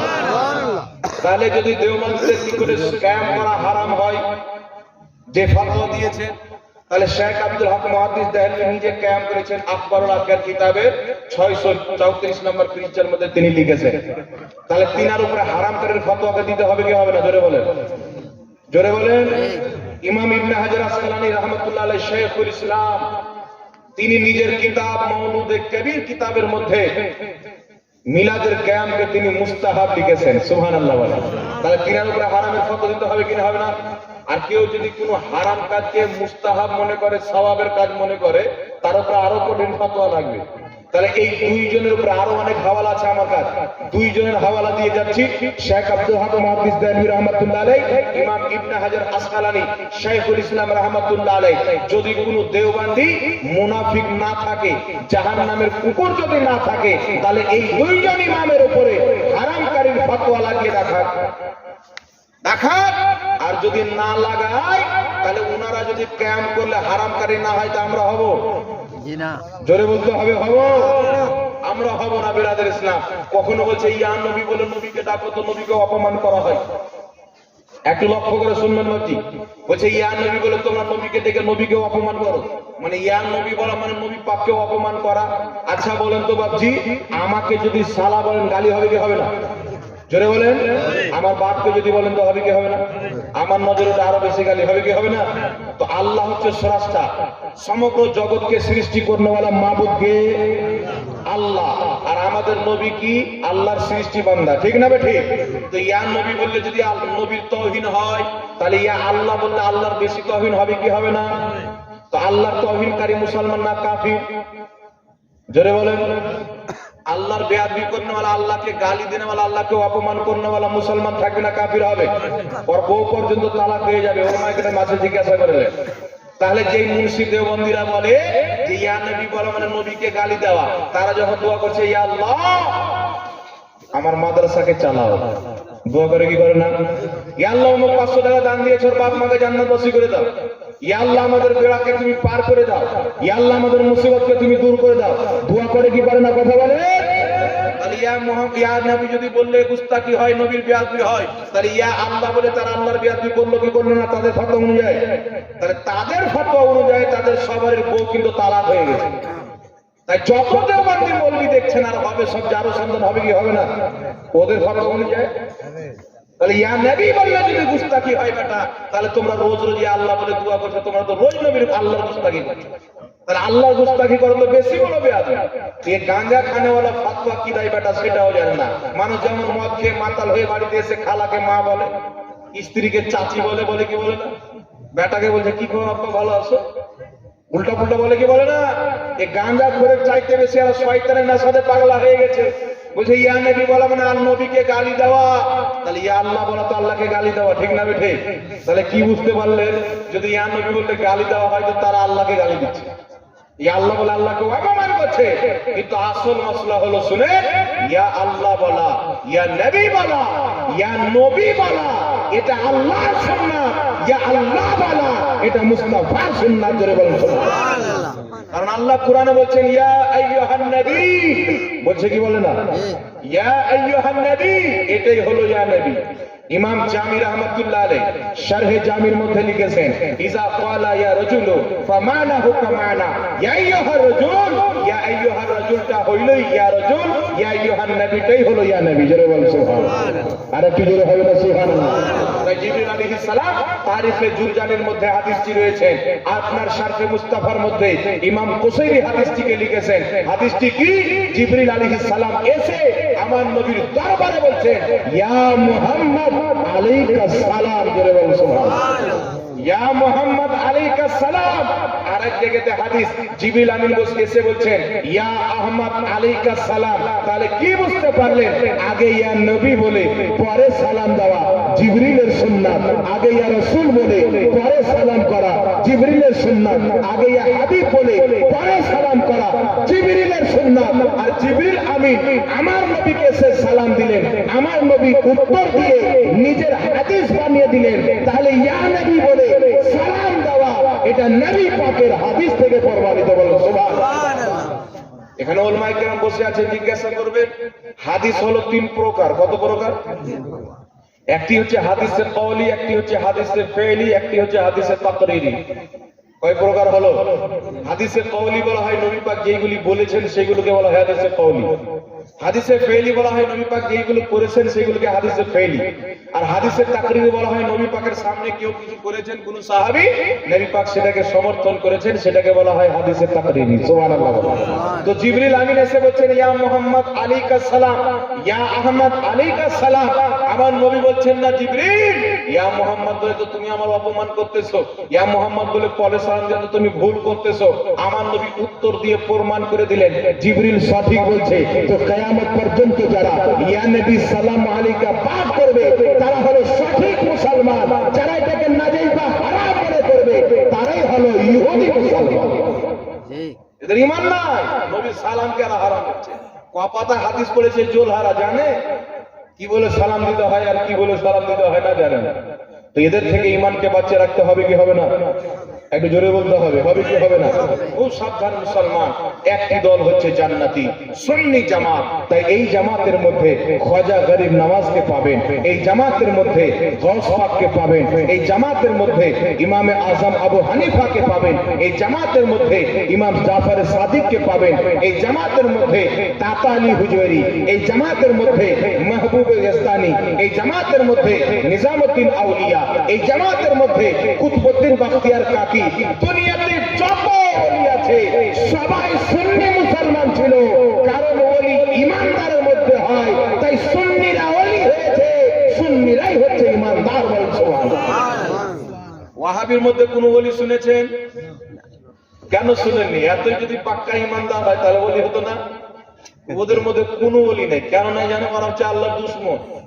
আল্লাহ বলছেন বুখারী শরীফের হাদিস মান আদালি ওয়ালিয়ান ফাকাদ আযানতুহু বিল হারব, যারা আমার ওলির সঙ্গে দুশমনি করে আমি আল্লাহ তার সঙ্গে যুদ্ধ ঘোষণা করব। সুবহানাল্লাহ বলবেন না? তো যারা ওলি আল্লাহ তাওহীদ করে ও যে খাজা তো গাঁজা খায়, নাউজুবিল্লাহ বলবেন না? যে মৌলবি বলেছে ও যদি আমার স্টেজে থাকতো আর মুখ আমার পুরো পাও ভরে দিত। বলে খাজা তো গাঁজা খায়, বলেন তো খাজা মঈনুদ্দিন চিশতি গাঁজা খেতেন? না। জোরে বলেন না। তো যে মৌলবি বলেছে ওনার দুশমনি করেছে কি করেনি? খাজা মঈনুদ্দিন চিশতির বুগজ আছে না নাই? আর আল্লাহ বলছে যে আমার ওলির সঙ্গে দুশমনি করলো, বুগজ করলো, আমি আল্লাহ তার সঙ্গে যুদ্ধ ঘোষণা করলাম। তো যত দেওবন্দি আহলে হাদিস দেখছেন না, এরা সব ওলির দুশমন, মানি হচ্ছে খোদার দুশমন, মানি হচ্ছে খোদার দুশমন। তাই আমি পুরো ভারতবর্ষে যেখানে যাই আমি জবান বন্ধ করে বলি না, জবান খুলে বলি আহলে হাদিস কান পেতে শুনে নাও, দেওবন্দি কান পেতে শুনে নাও। এই ভারত উপমহাদেশের মাটিতে যদি পীর ওলিরা না আসতো, তোমাদের বাপ মা নাগা বাবার পূজা করত, তোমাদের বাপ মা উলঙ্গ বাবার পূজা করতো, গাছের পূজা করতো, গলের পূজা করতো। এটা তো তোমরা পীর ওলিদের শুকরিয়া আদায় করো যে আল্লাহর ওলিরা এসে, হক্কানি পীর এসে ভারতের মাটিতে মূর্তির পূজারীকে আল্লাহর পূজারী বানিয়ে দিয়েছেন। বলুন সুবহানাল্লাহ। তাকবীর, আল্লাহু আকবার, তাকবীর, আল্লাহু আকবার। ইয়া রাসূলুল্লাহ, খাজা কা হিন্দুস্তান জিন্দাবাদ, জিন্দাবাদ। তাই বেরাদের ইসলাম চিন্তা করে যিনারা ইসলাম নিয়ে এসে দিয়েছে তিনাদেরকে এরা গাঁজা করে বলে, নাউজুবিল্লাহ বলবেন না, আস্তাগফিরুল্লাহ। এরা কি খায় জানেন? কাওয়া। এরা কি খায় জানেন? মন্দিরের প্রসাদ। আর আমি এদের একটা নাম দিয়েছি কওমে লূত। হাজার আমার কাছে পেপার আছে, আর 10টা পেপার আছে কওমে লূত। এদের মাদ্রাসাতে কওমে লূতের কাজ হয়, তাই এদের নাম দিয়েছি কওমে লূত। জাতের সামনে এগুলো বলা ঠিক নয়, কিন্তু না বললেও হয় না। কোন মৌলবি যদি পান খেয়ে নেয় বা কি বলে ওগুলোকে, গুটকা না তিরঙ্গা কি বলে, পান খাওয়ার কারণে নাম দিয়েছে কিছু মৌলবি যে গুটকাখোর মৌলবি। তো ওকে বুঝে বলতে হবে যে আমি যদি বলি তো আমারও কেউ বাপ আছে, এটাকে মনে করতে হবে কি হবে না? বলে হ্যাঁ, বাপ কা এক বাপ হতা হ্যাঁ। তো বেটা জানছিল না যে আমারও বাপ আছে। তো আমি ওদের নাম দিয়েছি কাওয়াখোর, মন্দিরের প্রসাদখোর, কওমে লূত। হেড নাম হলো কওমে লূত আর ডাক নাম হলো কাওয়াখোর। বুঝতে পেরেছে? এরা হচ্ছে কওমে লূত, এদের থেকে ঈমান বাঁচিয়ে রাখবে। ওই বক্তা আছে একটা, বলছে যে যদি ইসলামে কৌরির বউ ভাগে নিয়ে যাওয়া জায়েজ হতো তা আমি এই গুটকাখোর মৌলবীদের বউ ভাগে নিয়ে যেতাম। কত বড় জঘন্য লোক বলেন তো। ওর বাপ মাকে ঠিক ভাবে জন্ম দিয়েছে। এখন আমরা যখন উত্তর দিব, সে মৌলবীরা সব বলছে তোর মৌলবী যা যা বলবে আমরা তা তা উত্তর দেবো। আলহামদুলিল্লাহ, বেরেলিদের কাছে প্রত্যেক সওয়ালের উত্তর আছে। সুবহানাল্লাহ। বলছে যদি ইসলামে বউ ভাগে নিয়ে যাওয়া জায়েজ হতো তো গুটকাখোর মৌলবীদের বউ ভাগে নিয়ে যেতাম। তো এটা তো আমিও বলতে পারি যে বউ ভাগে নিয়ে যাওয়া যদি জায়েজ হতো তো আমি ওর মাকে নিয়ে ভেগে যেতাম। বলতে পারি কি পারি না? ওর মতন করে ওকে লাগবে কি লাগবে না? তো কোথায় যাচ্ছে বলো তো? এই জাহিল কোনদের বক্তা হতে পারে যার শুদ্ধ ভাষা নাই আর যার জ্ঞান ঠিক নাই। যদি জায়েজ হতো তো আমি নিয়ে পড়তাম, এই কোন কথা? তো আল্লাহ যদি মানুষকে কুকুর বানাতো তাহলে ওই মৌলবীকে কুকুর বানাতো। বুঝতে পারছেন কথা? তো এই মৌলবী জাহিলদের থেকে সাবধান। এই বক্তব্য শুনবেন আহলে সুন্নাত ওয়াল জামাতের। কার বক্তব্য শুনবেন জোরে বলেন? আর একটু জোরে বলতে হবে। দুটা মশলা আপনাদের সামনে ক্লিয়ার করবো, সময় কিন্তু হয়ে যাবে। আমাকে বলা হয়েছে একটা হতে হতে আপনি শেষ করে দিবেন। এই দেখেন আপনার 12:30 হয়ে গেল। দুটো মশলা আপনাদের সম্মুখে আমি ক্লিয়ার করতেছি। একটি মশলা হচ্ছে, শুনেন, একটি মশলা হচ্ছে একজন বক্তা বলছে এক জায়গাতে মাটি দিতে গেলাম, তো মাটি দেওয়ার পরে দেখছি কবরের পাশে একজন দাঁড়িয়ে বলছে মিনহা খালাকনাকুম ওয়া ফিহা নুঈদুকুম ওয়া মিনহা নুখরিজুকুম তারাতান উখরা। আমি বললাম এটা কি রে? এটা কি বলছো? বলছে মনে স্যার জানো না মাটি দেওয়ার দূর। আরে তোকে এই দোয়া করলে মাটি দিতে মুর্দা জাহান্নামে যাবে। বুঝতে পারছেন? মানে যত মুর্দা মরেছে সব জাহান্নামে চলে যাবে। বেটা জান্নাত দিতে এসেছে, ওর বাপ জান্নাত বানিয়ে রেখেছে। মানে ওর বাপ জাহান্নাম আর জান্নাত বানিয়ে রেখেছে। যাকে চাইবে জান্নাতে, যাকে চাইবে জাহান্নামে। পাগলা বোকা কোথাকার। তুই যে নিজেই জাহান্নামী, ওটার খবর নে। মিনহা খালাকনাকুম ওয়া ফিহা নুঈদুকুম, এটা বলে মাটি দিলে জাহান্নামে যাবে। বিদআত। এই কথা কে বলে জানেন? আহলে কবিস। হ্যাঁ, আহলে হাদিস। এরা হলো হাগড়া মুকড়া দল। এদের ক্ষমতা নাই আমাদের সামনে বসে। কিন্তু এদের বাপ কি লিখছে জানেন? এরাও দেবন্দের চাইতে কম না, এদেরও 25টা মুখ আছে। এরাও হলো মুনাফিক। মুনাফিক হলো দুই প্রকারের। একটি হচ্ছে মুনাফিক ফিল আমাল, একটি হচ্ছে মুনাফিক ফিল আকাইদ। একটি হচ্ছে আকীদাগত মুনাফিক, একটি হচ্ছে আমলের দিক দিয়ে মুনাফিক। আমলি মুনাফিক কাকে বলে? আমাকে এসে হুজুর বলছে আর পিছন দিকে গিয়ে আমাকে সালা বলে গালি দিচ্ছে। একে কি বলা হয়? আমলের মুনাফিক। আর আকীদার মুনাফিক কাকে বলে জানেন? আকীদার মুনাফিক হয় নবীর কলমা পড়ছে আর নবীর ব্যাপারে বলছে কিছুই জানতো না, নবীর ওসিলা নেওয়া চলবে না। এদেরকে বলা হয় মুনাফিক ফিল আকীদা। এদের আকীদাই হচ্ছে মুনাফিকানা। ওই মুনাফিক বলছে জাহান্নামে যাবে, কিন্তু কত বড় মুনাফিক দেখেন। ওদের বিশ্বের সবচাইতে বড় মুফতি, যার নাম হলো ইবনে বাজ। কি নাম? হযরতরা জানেন সৌদি আরবের সবচেয়ে বড় মুফতি, আহলে হাদিসদের সবচেয়ে বড় মুফতি, নাম হচ্ছে ইবনে বাজ। ও আহলে হাদিসদের লিডার জাহিল। ওর ওয়াকেওয়ার ফতোয়া মাজমুয়া ফতোয়ার মধ্যে লিখেছে ইবনে বাজ আহলে হাদিসদের সবচেয়ে বড় মুফতি।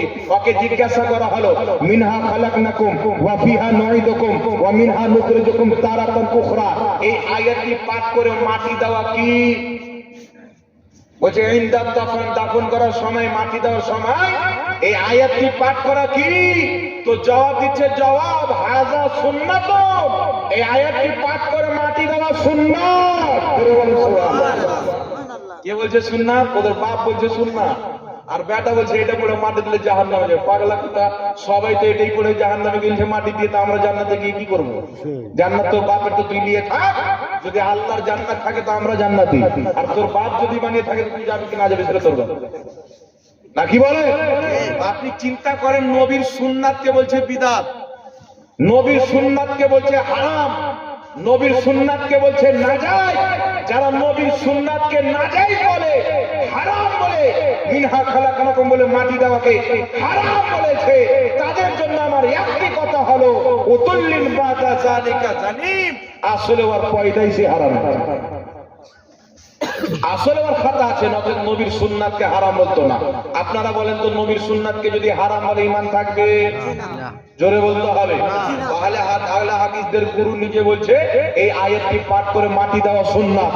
এইবার চলে আসে সুনানুল কুবরার মধ্যে হাদিস, কানজুল উম্মালের মধ্যে হাদিস, আরো অসংখ্য কিতাবের মধ্যে এই হাদিসটি রয়েছে। আমার নবীর মেয়ে হযরত উম্মে কুলসুম রাদিয়াল্লাহু তাআলা আনহা যখন ইন্তিকাল করলে, তিনাকে দাফন করার সময় আমার আপনার নবী মিনহা খালাকনাকুম ওয়া ফিহা নুঈদুকুম ওয়া মিনহা নুখরিজুকুম তারাতান উখরা, উক্ত আয়াতটি পাঠ করলেন। জোরে বলে সুবহানাল্লাহ।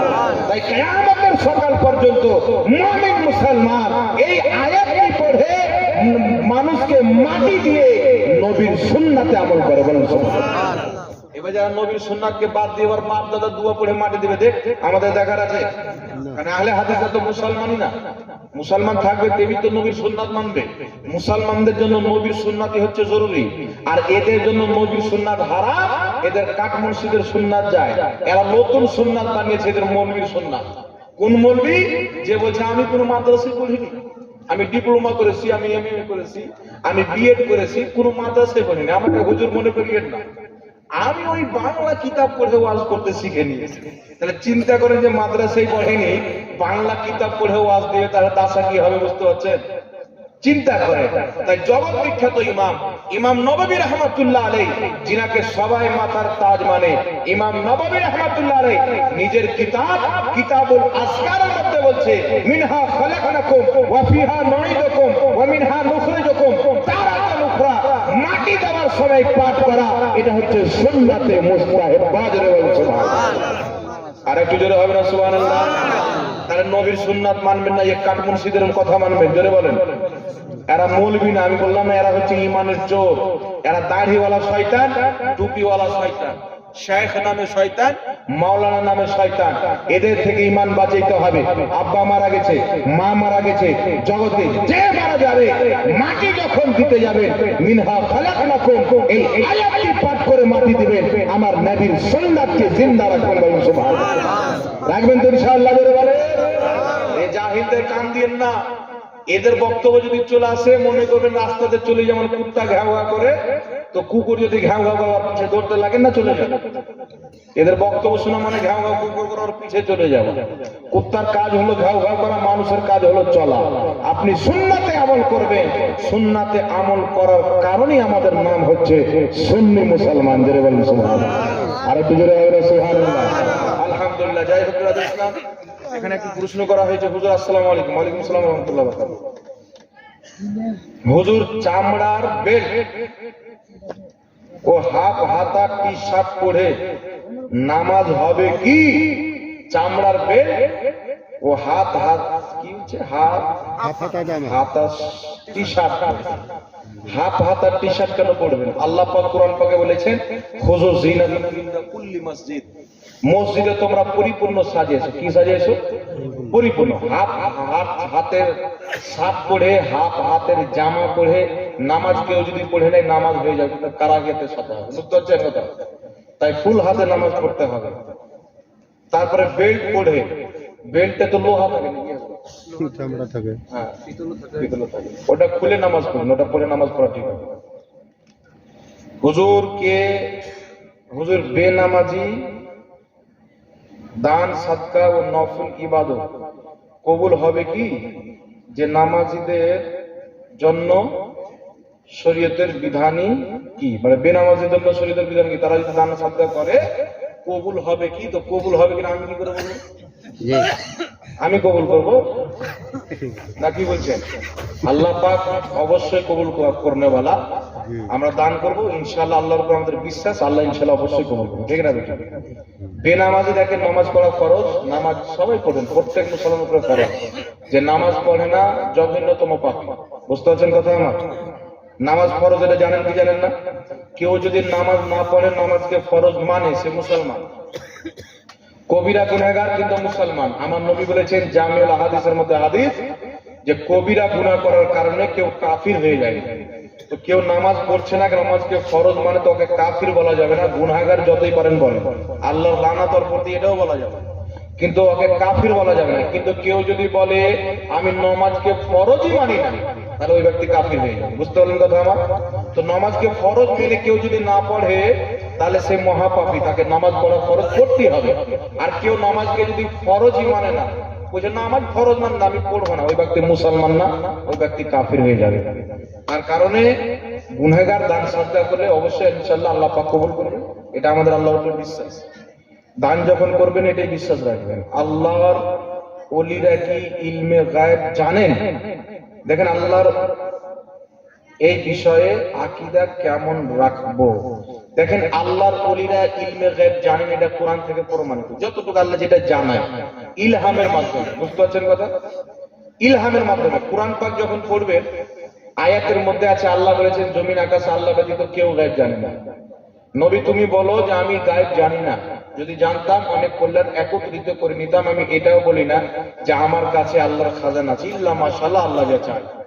এই আয়াতের তাফসীর, তাফসীরে নিশাবলী, তাফসীরে জামাল পড়বেন, স্পষ্ট লেখা আছে, যেখানে বলা হয়েছে আমি গায়েব জানি না, জমিন আকাশ আল্লাহ ব্যতীত কেউ গায়েব জানে না, এর অর্থ হচ্ছে আল্লাহর না জানাতে জানি না। বুঝতে পারছেন কথা? আল্লাহর না জানাতে আমি নিজে থেকে গায়েব জানি না, এটার নবী অস্বীকার করেছেন। কিন্তু আল্লাহর জানাতে নবী ইলমে গায়েব জানেন, এটা যে অস্বীকার করবে শরীয়তের দৃষ্টিতে ও কাফির, ও মুসলমান না। এটা কোরআন পাকে আল্লাহ কাফির বলেছেন, ওয়ালা ইন সাআলতাহুম লা ইয়াকুলুন্না ইন্নামা কুননা নাখুদু ওয়া নালআবু কুল আবিল্লাহি ওয়া আয়াতিহি ওয়া রাসূলিহি কুনতুম তাস্তাহজিউন। শুনেন বিরাদর ইসলাম, তাফসীরে তাবরীর মধ্যে হাদিস, হযরত আব্দুল্লাহ ইবনে আব্বাস রাদিয়াল্লাহু তাআলা আনহু বলেন, একজন সাহাবীর উট হারিয়ে গেল। তো উটটা যখন হারাল, তো আমার নবী বলছেন উমুকের উট উমুক জঙ্গলে বাঁধা আছে। একজন মুনাফিক বাইরে গিয়ে বলছে মুহাম্মদ বলে উমুকের উট উমুকে বাঁধা আছে উমুক জঙ্গলে, মুহাম্মদ কি গায়েবের খবর জানে, ও তো ইলমে গায়েব জানে না। এই কথা যখন বলল, নবীর ইলমে গায়েবকে অস্বীকার করলো, আল্লাহ আয়াত নাযিল করলেন এই আয়াতটা, ওয়ালা ইন সাআলতাহুম লা ইয়াকুলুন্না ইন্নামা কুননা নাখুদু ওয়া নালআবু কুল আবিল্লাহি ওয়া আয়াতিহি ওয়া রাসূলিহি কুনতুম তাস্তাহজিউন লা তা'তাযিরু কাদ কাফারতুম বাদা ঈমানিকুম। আল্লাহ বলেন না, তাকে যদি জিজ্ঞাসা করো সে বলবে আমি তো মাযাক করতেছিলাম, ঠাট্টা করতেছিলাম। আল্লাহ বলছে বাহানা করিও না, ঠাট্টা করিও না, লা তা'তাযিরু কাদ কাফারতুম বাদা ঈমানিকুম, তুমি ঈমান নিয়ে আসার পর আমার নবীর গায়েবকে অস্বীকার করার কারণে কাফির হয়ে গেছো, বলেন সুবহানাল্লাহ। কি বুঝতে পারলেন? তারপরে আপনার সূরা জিন আয়াত নাম্বার 26-27 আল্লাহ পাক বলেন আলিমুল গায়বি ফালা ইযহিরু আলা গায়বিহি আহাদান ইল্লা মান ইরতাদা মির রাসূল।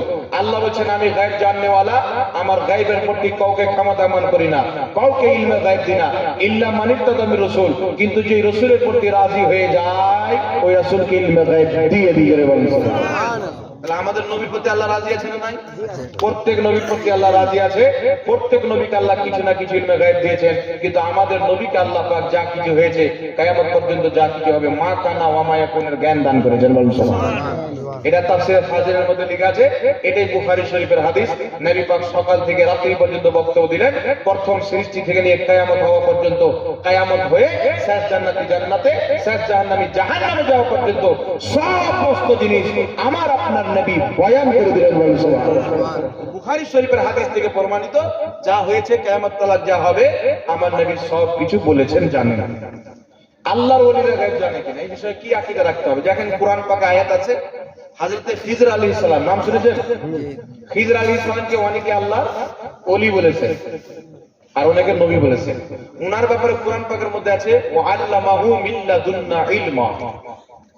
আল্লাহ তাবারাক ওয়া তাআলা বলেন আমি খিজরকে ইলমে লাদুন্নি দান করেছি। এই ইলমে লাদুন্নির অর্থ কি? এই আয়াতের তাফসিরে বাইজাবির মধ্যে ইমাম বাইজাবি রাহমাতুল্লাহ আলাইহি বলেছে আল্লাহ খিজিরকে ইলমে লাদুন্নি দিয়েছেন, এর অর্থ হচ্ছে ওটি হচ্ছে ইলমে গায়ব। আল্লাহ তাকে ইলমে গায়ব দিয়েছিলেন, খিজির ইলমে গায়ব জানতো। বলেন সুবহানাল্লাহ। এটা কোরআন থেকে প্রমাণিত। তাই আল্লাহ ওয়ালাদেরকে আল্লাহ যেগুলো ইলহামের মাধ্যমে জানিয়ে দেয়, অদৃশ্য খবর, ওগুলোকে গায়েব বলা হয়। তারা আল্লাহর জানাতে এগুলো জানে। দ্বিতীয় নম্বর আরেকটা কি হচ্ছে, মেয়েদের চাকরি বা ব্যবসা করা যাবে কি? চাকরি যদি শরীয়ত সম্মত হয়, বেপরদা না হতে হয়, শরীয়তের খেলাফ কাজ না করতে হয়, অবশ্যই করা যাবে। কি বুঝতে পারলে? ব্যবসা, হ্যাঁ, ব্যবসা যদি পর্দার আলাদা, যদি গায়ের মাহরুমের সঙ্গে কথা না বলতে হয়, তাহলে ব্যবসা করতে পারবে। কি বুঝলে? একটা দোকানে বসাবেন, তো অন্য গ্রামের লোক এসে কিছু লিবে, ওর সঙ্গে কথা বলতে হবে কি হবে না? তো গায়ের মহরমের সঙ্গে কথা বলা শরীয়তে মহিলাদের যায় না, না যায়? বলেন হারাম আছে। গায়ের মহরমের সঙ্গে কথা বলা হারাম। ওদের আওয়াজ পর পুরুষ শুনে, এটা শরীয়তে হারাম আছে। তাহলে ও ব্যবসা করতে পারবে? জোরে বলেন।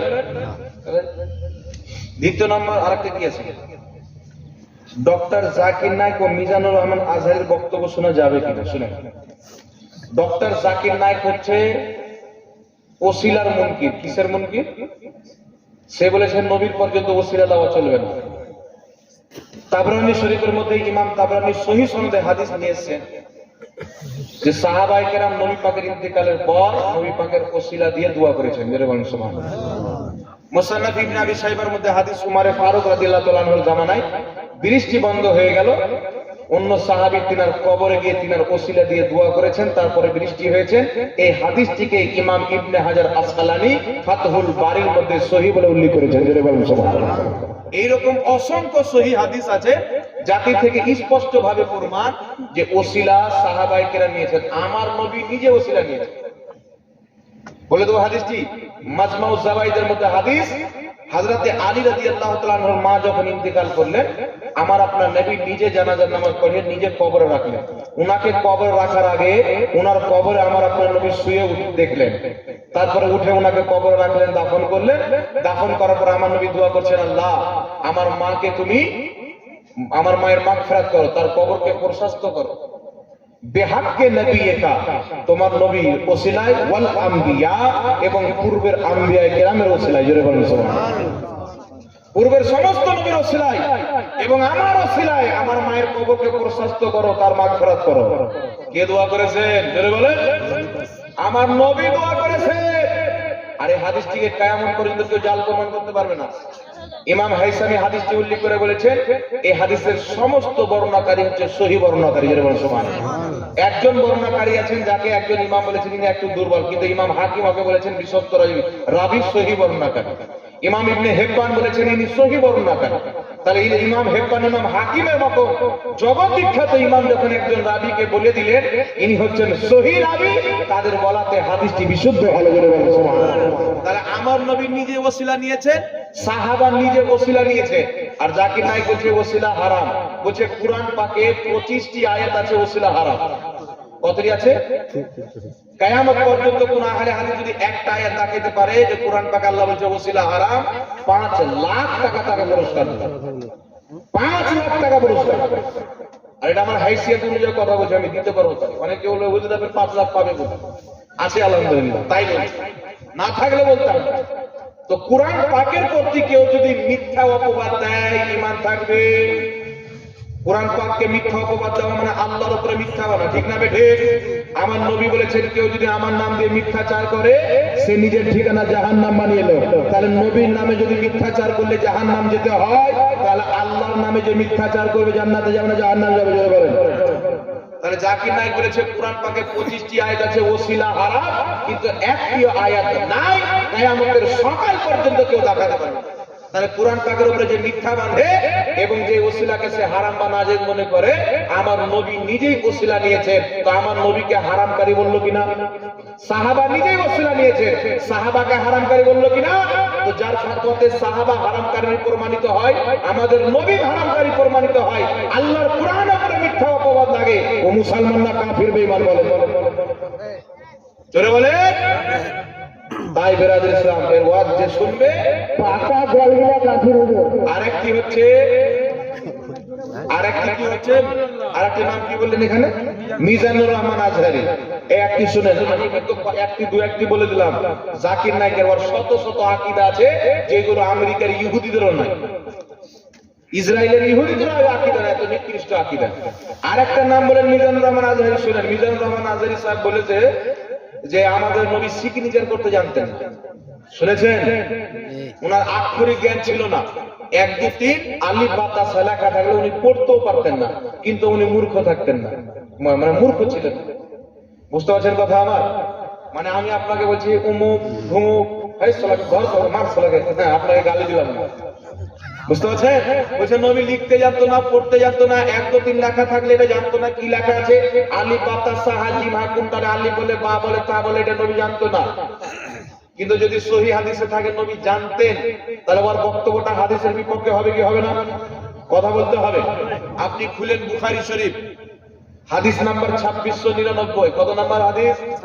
আমি হাদিসের নাম্বার দিই না, তো ওর জাহিলদের, ওর মান্যকারী, ওর নাজেজ ভক্তদেরকে জানার জন্য বলছি, হাদিসটা পড়ো আর এইগুলো মৌলবীকে তালাক দিয়ে সঠিক পথে ফিরে চলে এসে। বুখারী শরীফ হাদিস নাম্বার 2699। আমার আপনার নবী যখন সুলহে হুদাইবিয়ার মুকাতে চুক্তিপত্র লিখলেন, মানে একটা সুলহ হলো ইহুদিদের সঙ্গে, তো নবী পাক সাহেবের আওলাদকে ইহুদিরা বলছেন যে আপনি চিঠির নিচে লেখা আছে মুহাম্মদ রাসূলুল্লাহ, আপনাকে তো আমরা রাসূল মানি না, যদি রাসূল মানতাম তো আমাদের আপনার সঙ্গে যুদ্ধ ঝগড়া হতো না, তো আপনি এটাকে কাটিয়ে আপনার নামটা লিখে দেন মুহাম্মদ ইবনে আব্দুল্লাহ। আমার নবী বললেন যে অবশ্যই আমি আল্লাহর রাসূল এবং মুহাম্মদ ইবনে আব্দুল্লাহ, আব্দুল্লাহর বেটা মুহাম্মদ। জোরে বলেন সুবহানাল্লাহ। নবী পাক বলেন আলী, মুহাম্মদ রাসূলুল্লাহ শব্দটি মুছে দাও। হযরতে আলী বলছেন ইয়া রাসূলুল্লাহ, ইয়া হাবিবাল্লাহ, আমি তো আপনাকে রাসূল মানি, আল্লাহর কসম আমি উঠতে পারবো না। আমার নবী চুক্তিপত্রটি এইভাবে হযরতে আলী নিয়ে আসে, ওনার হাত থেকে আমার নবী নিয়ে নিলেন।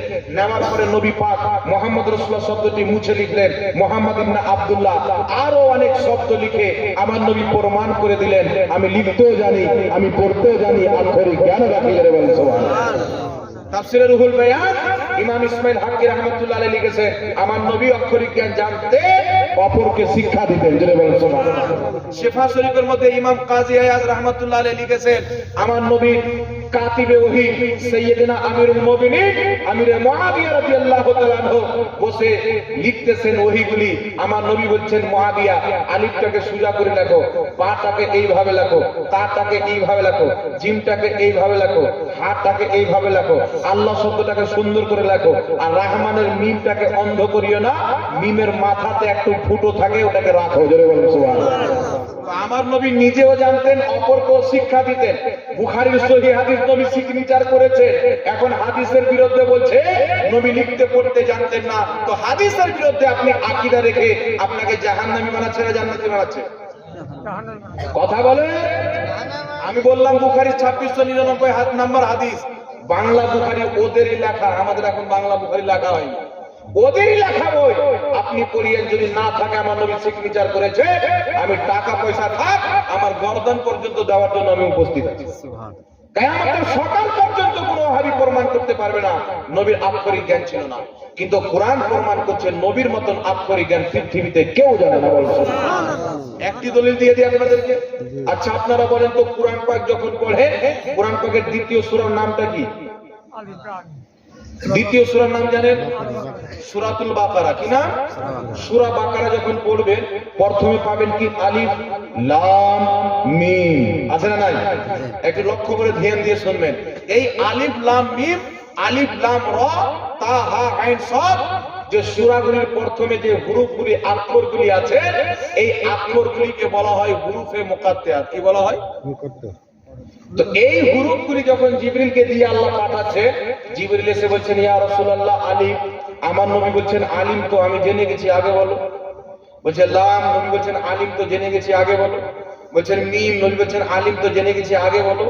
জিবরিল হয়রান হয়ে গেলেন, হুজুর আর মানা, আমি তো সূরা ফাতিহা নিয়ে এসেছি, মানা জানি, অন্য সূরা নিয়ে এসেছি, তার মানা তো আমিও বুঝতে পারি, কারণ আমি জিবরিল তো আরবি বলি, আরবি ভালো করে জানি, আল্লাহর কালামকেও আমি বুঝি, কিন্তু আলিফ লাম মিম এইগুলো অক্ষরের মানা তো আমি জানি না। আল্লাহ বলেছে যে আলিফ লাম মিমের মানা একমাত্র আমি আমার নবী জানে, বাকি কেউ জানে না। সুবহানাল্লাহ। আল্লাহ নবীকে জানিয়েছেন, বাকি কাউকে জানায়নি। না জিবরিল আমিন জানেন, না কোনো মুফাসসির জানেন, না কোনো মুহাদ্দিস জানেন। তাই দুনিয়াতে যত কোরআন পাকের অনুবাদ করা হয়েছে, তাফসীর করা হয়েছে, প্রত্যেক সূরা প্রত্যেক আয়াতের অনুবাদ করা হয়েছে আলিফ লাম মিম, আলিফ লাম রা, যত হুরুফে মুকাদ্দাত আছে এই অক্ষরগুলির অনুবাদ কেউ করতে পারেনি, কিয়ামতের সকাল পর্যন্ত করতে পারবে না। এই অক্ষরগুলির মানা জিবরিল পর্যন্ত জানে না। আমার আল্লাহ ব্যাপারটি কি, কুরআন তো বোঝার জন্য দিচ্ছে, কুরআন তো শেখার জন্য দিচ্ছে, কিন্তু জিবরিলকে পর্যন্ত শেখাচ্ছে না আলিফের অর্থ কি, লামের অর্থ কি, মিমের অর্থ কি। দুনিয়ার মুহাদ্দিসকে শেখাচ্ছেন না, মুফাসসিরকে জানতে দিচ্ছেন না। আল্লাহ বলছেন মাহবুব আমি জানি, তোমাকে জানিয়ে রেখে দিলাম, তুমি কাউকে জানাইও না, যেন কিয়ামতের সকাল পর্যন্ত পৃথিবীর মানুষ জেনে নেয় আল্লাহ যেই রকম আক্ষরিক জ্ঞান তার হাবিব মুস্তাফাকে দিয়েছে, জিবরিল পর্যন্ত দেয়নি, পৃথিবীর কোন আলিমকেও দেয়নি।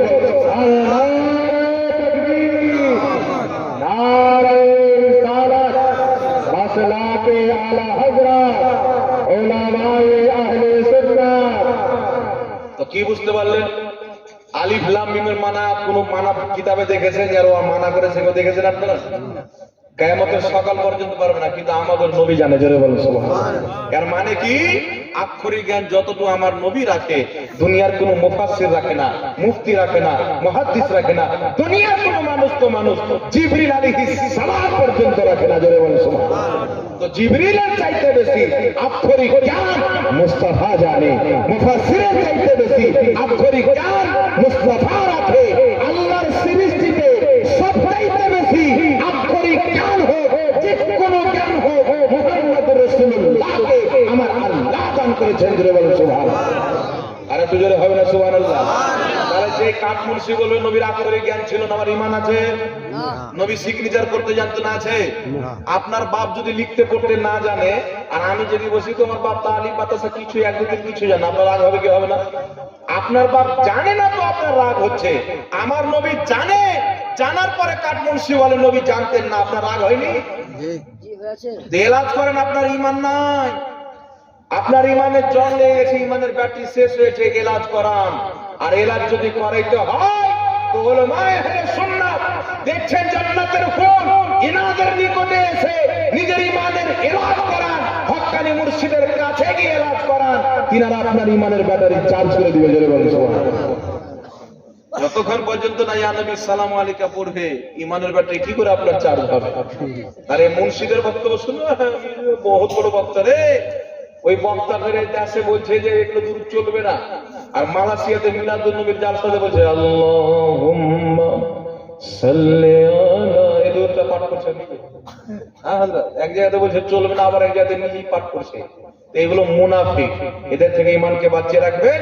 বক্তব্য একমাত্র সুন্নি জামাত ব্যতীত কাউরে শুনবেন না, কুল্লুহুম ফিন্নার, সুন্নি জামাত ব্যতীত সব জাহান্নামে, ইল্লা মিল্লাতান ওয়াহিদা, নবীর আদর্শওয়ালা, সাহাবার আদর্শওয়ালা সুন্নি জামাত জান্নাতি। জোরে বলুন সুবহানাল্লাহ।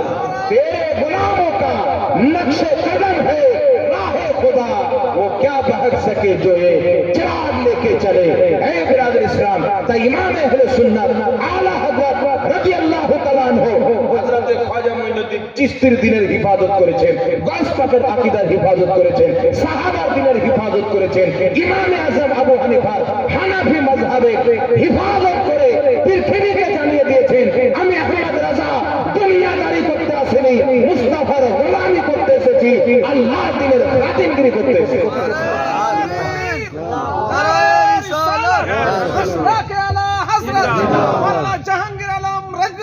ভাই ব্রাদার শুনেন, আকীদা শুদ্ধ যদি রাখতে চান এদের বক্তব্য শুনিয়ে না। এরা কোরআন পড়ে মানুষকে ভুল বুঝাবে। কি বুঝাবে?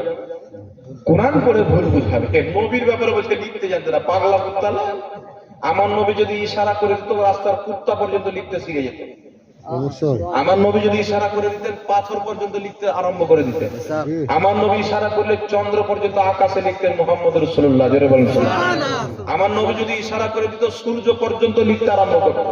আমার নবী যদি ইশারা করতো পৃথিবীর গাছ গাছালি লিখতে আরম্ভ করতো।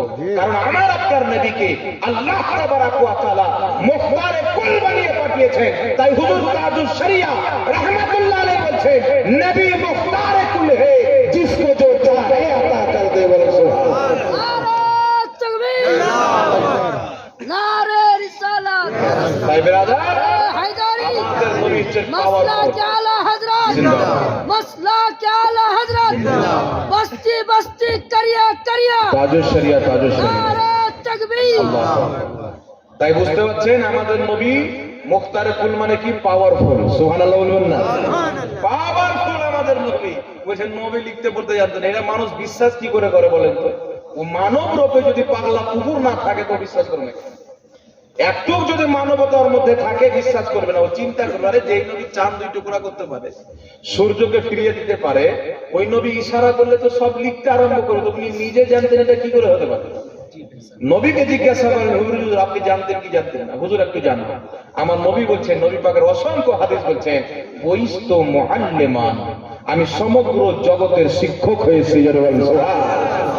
নবী বলছেন, শোন, ইন্নাল্লাহা ইউতি ওয়া ইন্নামা আনা কাসিম, আল্লাহ দেনে वाला, আমি বাঁটনে वाला। ইলমে গায়ব হোক বা ইলমে জাহিরি হোক, ইলমে বাতিনি হোক, ইলমে মারিফাত হোক, ইলমে হাকিকত হোক বা ইলমে হুরুফ হোক, আক্ষরিক জ্ঞান হোক বা লিখার জ্ঞান হোক, দিয়েছেন আল্লাহ। পেটেছি আমি মুহাম্মদুর রাসূলুল্লাহ। तो इमाम अहले सुन्नत आला हजरत बोलছেন, जिसे मिला जो मिला तेरे मुस्तफा से मिला, अरे कौन देता है देने को मुझ चाहिए, देने वाला है सच्चा हमारा नबी। आज ले उनकी पनाह, आज मदद मांग उनसे, कल ना मानेंगे कयामत को अगर मान गए। কায়ামতে গিয়ে আজহারি ফাজহারি বলবে সালাম মেনে নিতাম তো খুব ভালো হয়ে যেত, তো আজকে মেনে নিলাম। আলা হযরত বলেন কায়ামতে মানা কোনো কাজে আসবে না। আজ লে উনকি বানা, আজ মান। এখন যদি মেনে নিতে পারো নবী পাকের গুণবলীকে, নবী পাকের মান সম্মানকে, তাহলে কায়ামতের ময়দানে চিন্তা তোকে করতে হবে না, চিন্তা মুস্তাফা করবে। টেনশন তোকে নিতে হবে না, টেনশন মুস্তাফা করবে।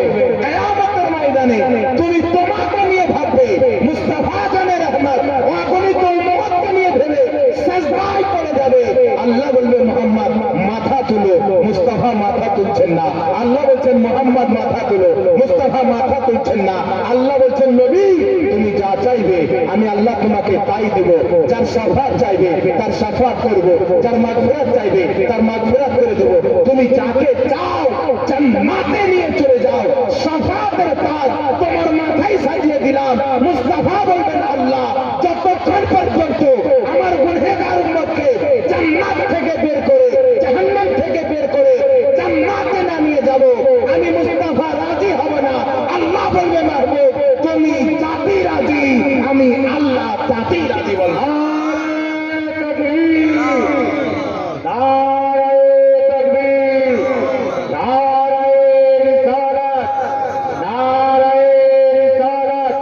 मसला के आला हजरत, मसला के आला हजरत, उलमाए अहले सुन्नत, उलमाए अहले सुन्नत, नारे तकबीर, नारे रिसालत। भाई बिरादर इस्लाम, दुश्मने अहमद पे शिद्दत कीजिए, मुल्हिदों की क्या मुराफत कीजिए, गैज में जल जाए बेदीनों के दिल, या रसूल अल्लाह की कसरत कीजिए। हाथ उठे बोले ना, या रसूल अल्लाह, জোরে বলেন ইয়া রাসূলুল্লাহ। তাই কোথাকার সম্মানল্লাহ জান্নাল্লাহ কি বললো? যদি আল্লাহ রাসূলের সম্মানের আঘাত দিয়ে কথা বলে, ও ডক্টর দেখা চলবে না, জুতো মেরে তাড়িয়ে দিতে হবে। নবীর পক্ষে বলনে वाला যদি কোনো জামাত থাকে বুকে লাগিয়ে দিতে হবে। জোরে বলেন সুবহানাল্লাহ। যাই হোক, একটা পাড়ায় বেজে গেল, হায়াত বাকি তো মোলাকাত বাকি, নাকি বলেন? ইনশাআল্লাহ